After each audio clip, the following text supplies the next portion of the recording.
Suratul Kahfi ataupun Suratul Kahf atau Suratul Kahfi yang orang kita panggil ini adalah merupakan surah-surah yang mempunyai kelebihan ataupun fadilat yang disebut oleh Nabi sallallahu alaihi wasallam. Kerana kita kena tahu fadailus suwar ataupun fadilat-fadilat surah Al-Quran. Surah-surah dalam Al-Quran ada fadilat-fadilatnya yang memang disebut oleh Nabi sallallahu alaihi wasallam. Ada juga fadilat-fadilat yang Nabi tak sebut, tetapi ada orang reka bagi kepada kata Nabi sebut. Maka ada fadilat-fadilat surah-surah tertentu tidak sahih. Dalam sejarah ilmu hadis, antara yang terkenal mereka fadilat-fadilat surah ialah Nuh bin Abi Maryam. Satu orang yang nampaknya macam warak dan zuhud, kuat ibadat, tetapi dia mereka banyak fadilat-fadilat surah yang Nabi tak sebut, dia reka bagi ada. Lalu orang bertanya kepada dia, kenapa dia reka? Dia kata kerana dia tengok ramai orang suka baca kitab sirah, tak baca Quran, jadi dia reka. Perbuatan ini dilarang kerana Nabi SAW menyebut, man kadzaba alayya muta'ammidan falyatabawwa maq'adahu minan nar. Siapa yang buat dusta kepada aku dengan sengaja, maka siap tempat duduknya di dalam neraka. Hadis mutawatir. Tak boleh kita kata benda yang Nabi tak kata, kita kata kerana nak galakkan orang buat baik, kita reka. Tak boleh. Kerana cakap Nabi ni tak sama dengan cakap rekaan. Namun Suratul Kahf ialah antara surah-surah yang memang ada hadis-hadis Nabi sallallahu alaihi wasallam yang menyuruh, menggalakkan kita membaca surah ni. Semua surah Quran kita baca, tapi ini ada hadis-hadis yang disebut oleh Nabi sallallahu alaihi wasallam. Antaranya Nabi sallallahu alaihi wasallam menyebut tentang bacaan Suratul Kahf, bahawasanya digalakkan siapa yang membaca Suratul Kahf, maka cahaya baginya antara dia sehingga ke Kaabah.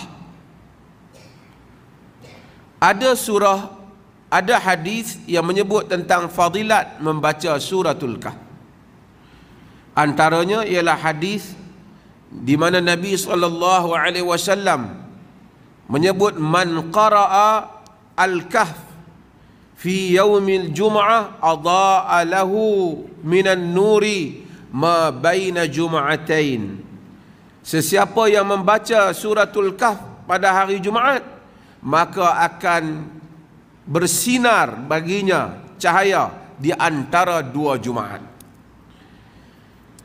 Jadi ada hadis yang menggalakkan baca Suratul Kahf pada hari Jumaat, walaupun hadis ini khilaf ulama. Ada ulama yang mendhaifkan, ada yang mensahihkan. Sekali saya akan baca keputusan Fatwa Negeri Perlis tentang hal ini. Apa dia kata? Bahawasanya kalau baca antara dua Jumaat, cahaya Allah Ta'ala bagi kepada dia. Maka kita digalakkan membaca. Tidak ada hadis yang sahih, yang sabit, yang menyatakan digalakkan membaca surah Yasin pada hari Jumaat. Tak ada. Hadis tentang bab itu tak kuat. Sama sekali tidak boleh jadi hujah. Bahkan tidak diangkat kepada fadail kerana kedaifannya daif yang nyata. Adapun berhubung dengan Suratul Kahf, walaupun para ulama ada berbeza pendapat dalam hadis ini, tapi kita memilih pendapat bahawasanya mentarjihkan sesiapa nak baca surah Kahf pada hari Jumaat amat digalakkan. Dengan itu kita cetak Suratul Kahf ni. Surah di Perlis ni baca Suratul Kahf, iaitu surah Kahfi pada hari Jumaat. Saya baca sikit nas Fatwa Negeri Perlis ni sebelum kita tafsir. Tuan-tuan buka dalam buku ni, awal tu ada nas fatwa tu, sama-sama kita boleh baca. Tentang mesyuarat Jawatankuasa Fatwa Negeri Perlis kali yang ke-32 tahun 33 tahun 2017. Mengkhususkan bacaan Suratul Kahf pada hari Jumaat. Fatwa kita bunyi macam ni. Fadilat membaca suratul Kahf sabit dengan riwayat-riwayat yang sahih. Yakni fadilat baca suratul Kahf, fadilat baca surat sabit, yakni ada hadis-hadis yang sahih. Baca saja, tak kira hari apa, ada hadis-hadis yang sahih. Antaranya Nabi SAW sebut, Nabi menyatakan usima min fitnatid dajjal. Siapa baca suratul Kahf selamat daripada fitnah dajjal. Siapa yang baca akhir 10 ayat akhir daripada suratul Kahf selamat daripada fitnatul dajjal. Ada Nabi SAW. Baca saja ada fadilat dia. Adapun mengkhususkan suratul Kahf pada hari Jumaat, wujud perbezaan pandangan ulama hadis tentang kesabitan riwayat Hushaim bin Bashir. Ni siapa hak dengar ni dia kena pergi perhatian sikit, payah sikit nak urai bab ni. Hushaim bin Bashir adalah merupakan rawi.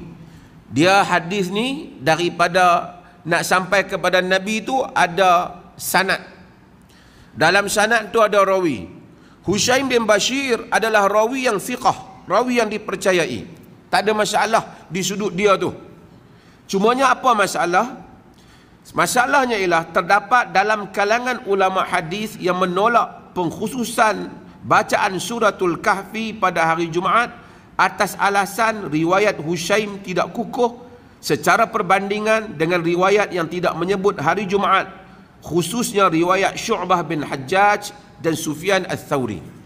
Tuan-tuan dengar ni, mudah-mudahan minat hadis ni saya nak urai maksud dia. Hushaim bin Bashir kalau dia riwayat tak ada masalah.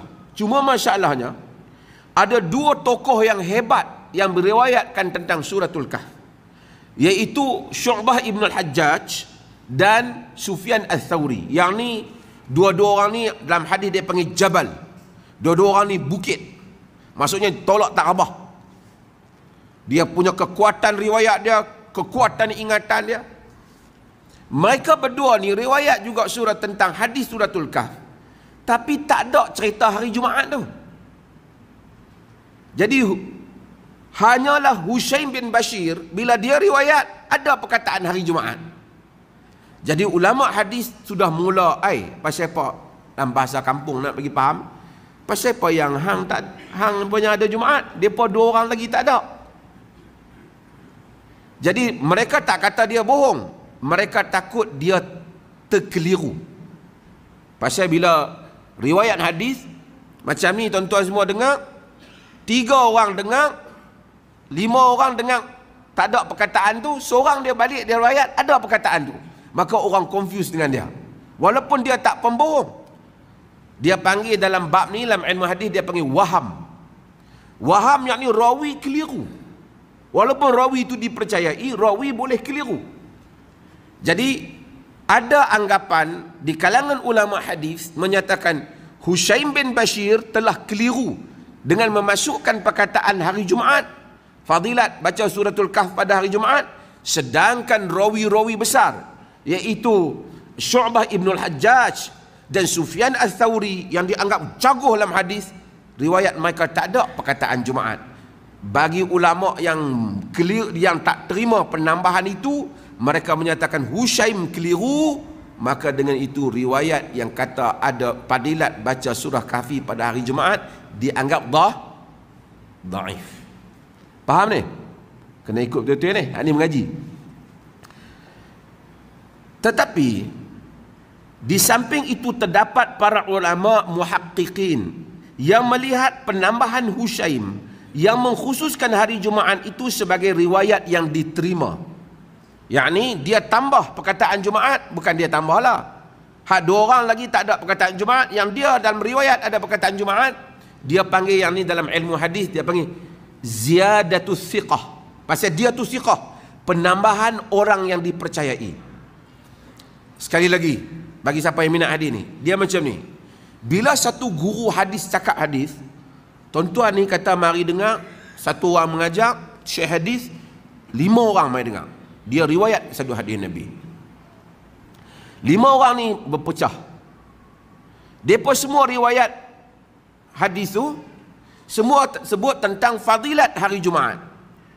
Baca suratul Kahf pada hari Jumaat. Fadilat baca suratul Kahf.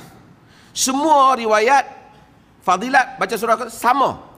Tapi seorang ni dia tambah fadilat tu pada hari Jumaat. Jadi ahli hadis yang lain kata walaupun dia bukan penipu, tetapi macam mana lain ni pada orang ni? Tuan-tuan faham? Bila lain, mereka petikaikan riwayat dia. Dia ada dua. Satu petikaikan dia. Kalau petikaikan dia, gugur dia. Tapi oleh kerana dia tidak ada rekod tipu, rekod dia okey, jadi mereka kata dia mungkin keliru. Bab itu dia nama waham. Waham ni bahasa Arab lah, keliru dalam ilmu hadis. Tetapi para ulama ada satu bab mereka tambah. Kalau dia tambah, dia dipercayai mungkin dia dengar apa yang mereka tak dengar di majlis yang lain. Mungkin Nabi cakap 2-3 kali. Satu kali Nabi cakap hari Jumaat. Mungkin dia bukan dengar daripada guru yang sama, dia ambil daripada guru yang lain yang juga sampai kepada Nabi. Ada kemungkinan. Penambahan itu dia panggil ziyadatu siqah. Penambahan ziyadatu siqah, siqah yang menambah, siqah tu tambah. Ini technical, ilmu hadis amazing, satu ilmu yang hebat. Sebab tu pagi mengaji hadis, dia bagi kita fikir banyak.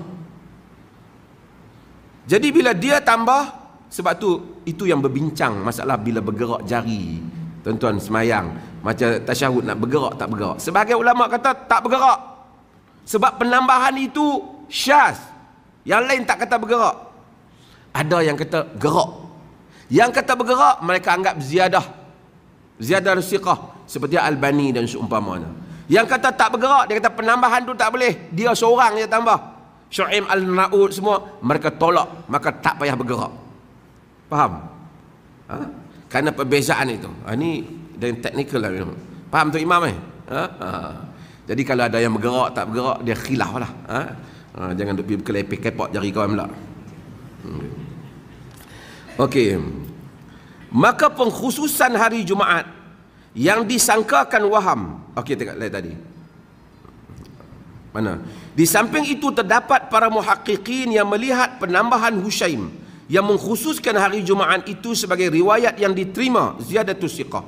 Karena Hushaim seorang perawi yang hafiz dan adanya petunjuk, yakni qarinah yang menunjukkan berlakunya jalan periwayatan yang berbeza antara Hushaim, Syu'bah dan Thawri. Maksudnya bukan Hushaim ambil daripada guru Syu'bah, bukan Hushaim ambil daripada guru Thawri. Hushaim ambil daripada guru lain. Guru lain itu riwayat ada perkataan Jumaat. Kerana ada orang lain lagi yang menunjukkan ada perkataan Jumaat itu diamalkan, seperti mana Sa'id Al-Khudri yang mengamalkan bacaan. Dia tak ada hadis tapi dia amalkan hari Jumaat baca suratul Kahf. Dia sahabi. Jadi ini menunjukkan pembacaan Jumaat, hari Jumaat baca suratul Kahf ada asas. Ada asas. Maka dia kata, maka pengkhususan hari Jumaat yang disangka waham kekeliruan daripada Hushaim sebenarnya mempunyai asal daripada riwayat Abu Hashim Ar-Rumani, yakni melalui jalan Abu Hashim Ar-Rumani. Yang ni panjang lagi nak cerita, tapi maksudnya ada asas daripada jalan yang lain. Oleh itu, majoriti ulama hadis dan fiqh seperti Al-Imam Syafi'i, Imam Ahmad, An-Nawawi, Ibnu Taimiyah dan selain mereka berpendapat bahawa bacaan suratul Kahf pada hari Jumaat adalah digalakkan dengan alasan terdapat riwayat-riwayat lain yang menyokong pengkhususan bacaannya pada hari Jumaat. Maka sesiapa yang beramal dengan membaca suratul Kahfi pada hari Jumaat merupakan suatu amalan yang digalakkan di sisi majoriti ulama. Jadi tuan-tuan faham ni, hari Jumaat baca suratul Kahf lah. Kalau tidak kita jam tahajud tu, mangkir hari Jumaat tu baca bagi habis. Masa semayang, jadi siang baca, pagi tu nak semayang subuh Jumaat, kira Jumaat masuk sejak daripada maghrib, maka kita baca suratul Kahf. Ataupun hari Jumaat kita baca. Maka perkara ini terdapat khilaf di kalangan ulama. Kedua-dua pihak telah mengemukakan alasan dan penghujah yang muktabar. Sesiapa yang mengamalkannya atas keyakinan kepada pendapat yang menggalakkan pengkhususan bacaan suratul Kahf pada hari Jumaat, mudah-mudahan dia memperoleh pahala. Sesiapa yang menganggap tiada pengkhususan hari, maka tidak perlu mengkhususkannya. Lepas tu apa ni dia luah. Dia bagi kat kau tu sikit, dia bagi kat kau ni sikit. Okey. Jadi ada riwayat Al-Imam Syafi'i, Ibn Taymiyah, ramai para ulama yang menggalakkan, membincangkan tentang galakkan membaca suratul Kahf pada hari Jumaat. Dan insya-Allah tuan-tuan dan saya, kalau boleh pada hari Jumaat kita baca suratul Kahf, dan masjid pun kita sediakan. Duduk saja tu, daripada nak pergi makan roti canai tu, kita makan baca dululah.